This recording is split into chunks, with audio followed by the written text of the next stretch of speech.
예, 오종혁 부호생입니다. 오늘은 현대시 김소월의 산 위에라는 작품을 공부하겠습니다. 자, 그래서 이 산 위에도 올해 그 수능에 출제될 확률이 높은 시인 중에 하나가 이제 김소월이라고 제가 보고 있는데요. 한영원 시인이나 김소월 시인이 최근에 나올 때쯤 됐어요. 이제 한참 나온 지 오래됐거든요. 예, 그러니까 우리 수능 특강과 수능 완성에 김소월 씨가 이제 드러나 있고 한영원 시인도 들어있거든요. 그러니까 한영원과 김소월 중에 한 분의 시가 나올 확률이 높다라고 저는 굳게 믿고 있습니다. 자, 그 중에 이제 하나의 작품이기 때문에 정확하게 공부를 하셔야 되겠어요. 김소월 산 위에라는 거죠. 이제 장소가 나왔죠. 배경이. 그죠? 과연 산 위에서 어떠한 상황이 펼쳐질지 궁금해 하셔야 됩니다. 주제는 이제 임을 기다리는 거네요. 아, 산 위에서 이제 기다리는 거죠. 순수한 마음으로 이제 기다린다. 뭐 이런 얘기가 되겠네요. 그래서 성격은 좀 애상적이고요. 여성적인 김소월 시인 특유의 여성적인 어조가 이제 담겨 있습니다. 그리고 편상 특징으로 가시면요, 임에 대한 그리움을 산과 바다라는 장소로 이제 두 공간이 나옵니다. 그래서 낮과 밤이라는 또 시간적인 배경도 나오거든요. 그러한 변화를 통해서 이 화자의 심정을 절실하게 드러내는 효과를 준다라는 거. 또 화자는 이제 산이 올랐죠. 그리고 바다 건너 이제 님이 계신 곳이죠. 그것을 바라보지만 님의 소식은 낮을 지나고 밤이 되어도 들리지 않는다라는 그런 상황에 있는 겁니다.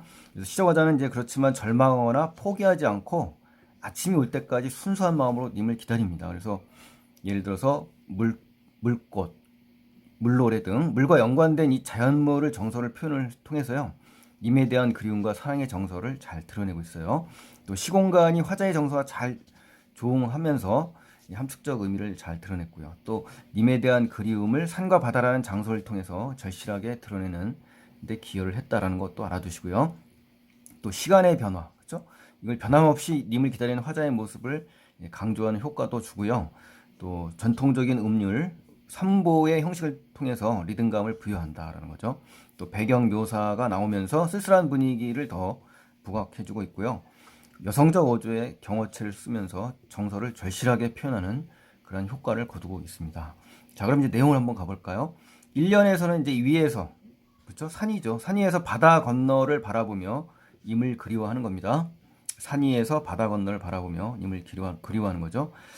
자, 산 위. 자, 산 위에 올라서서 바라다 보면 그 산이라는 구체적인 장소가 나왔죠. 그러니까 님을 바라볼 수 있다라는 거는 희망의 공간이자 님을 보려고 가는 그 장소라고 볼 수가 있습니다. 그래서 가로막힌 바다다. 그렇죠. 우리 바다 물의 이미지가 뭡니까? 그래서는 이 장애물, 그렇죠. 님과 나 사이를 가로막는 그러한 장애물, 방해자라고 할 수 있는 거죠. 그게 마주 건너 있죠. 님 계시는, 자, 님이 나왔죠. 님 계시는 마을이 내 눈앞으로 보인다. 이런 얘기죠. 그러니까 님에 대한 그리움의 정서가 담겨 있는 거고요. 현재 님은 바다 건너 계신 것 같아요. 그래서 그 계신 님과 현재 이별한 상황이다라는 거를 우리가 여기서 알 수가 있는 거죠. 꿈하늘 하늘같이 떠오릅니다. 자, 꿈하늘 하늘같이. 자, 하늘 이게 연쇄적 표현이라고 배웠죠, 우리. 하늘 연쇄적인 표현이면서 떠오릅니다. 그러니까 주객전도라는 건요.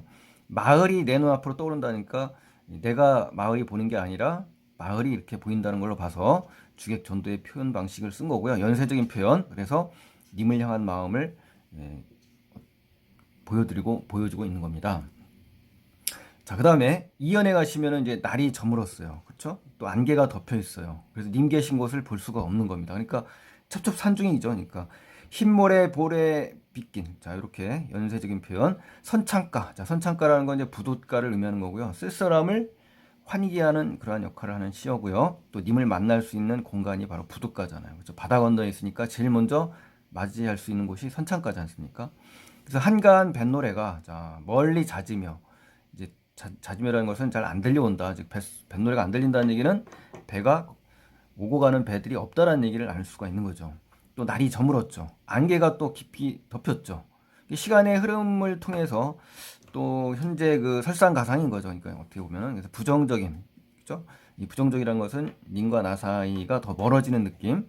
뭐 이러한 상황이 부정적인 거죠. 그렇죠? 이러한 설상가상의 부정적인 그 암담한 상황이 지금 제시되어 있는 거고요. 흩어지는 물꽃. 자, 물꽃이라는 건요. 우리 하얀 물거품을 내면서 물결 치지 않습니까? 그것을 갖다 비유한 단어예요.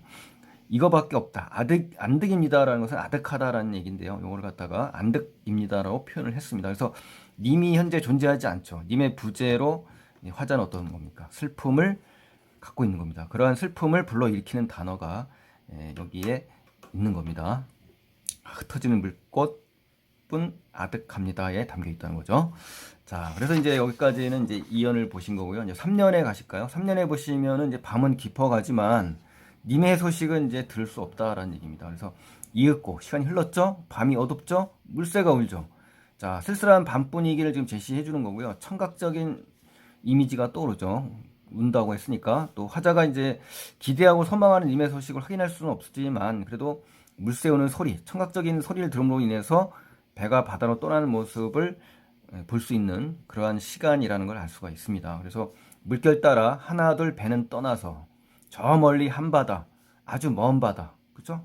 매우 깊고 넓은 바다, 아주 먼 바다로 마치 가랑잎 같이 인력 편주라고 하지 않습니까? 우리 떠나갑니다. 그러니까 이제 여기서는 표현 방식이 반복적인 표현이 쓰였고요. 화자와 배 사이의 거리가 점점 멀어져 가고 있음을 지금 표현한 겁니다.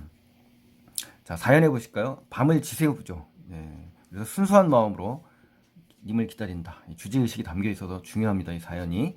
나는 혼자, 시정화자가 나왔고 혼자 산에서 밤을 새웠습니다. 아, 홀로 외롭게 고독의 시간을 지금 산 위에서 지금 밤을 지새운 거예요. 그러니까 제목이 산 위에서란 말이 이해가 되실 거예요. 그래서 주제의식이 나온 겁니다. 그래서 님을 기다린다, 잠을 못 잔다 이런 겁니까? 전전반칙인 거죠. 그렇죠?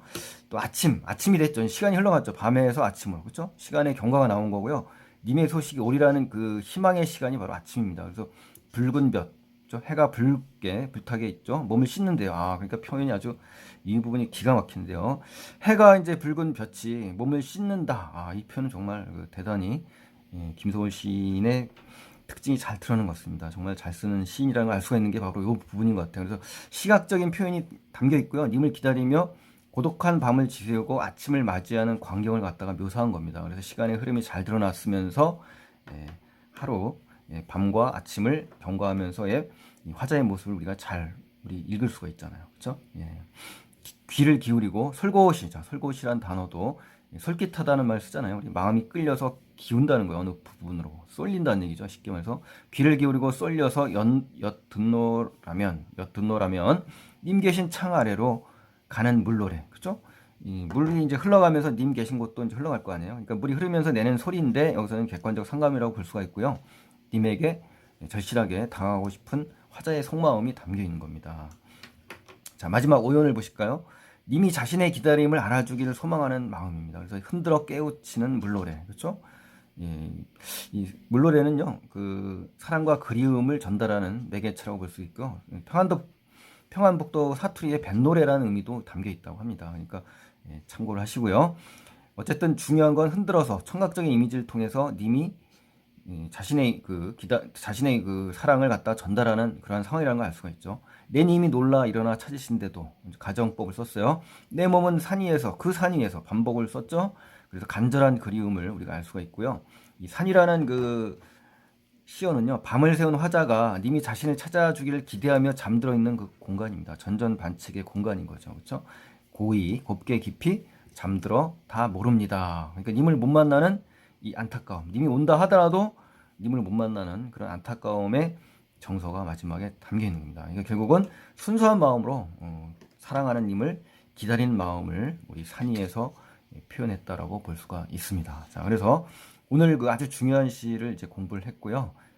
수능 완성의 마지막 작품이네요. 그래서 여러분 그 수능을 위한 준비를 단단히 하시면서 공부를 해주시기 바라겠고, 오늘 도움이 되셨다면 구독과 좋아요 버튼을 눌러주시고요. 다음 영상에 또 찾아뵙겠습니다. 고맙습니다. 감사합니다.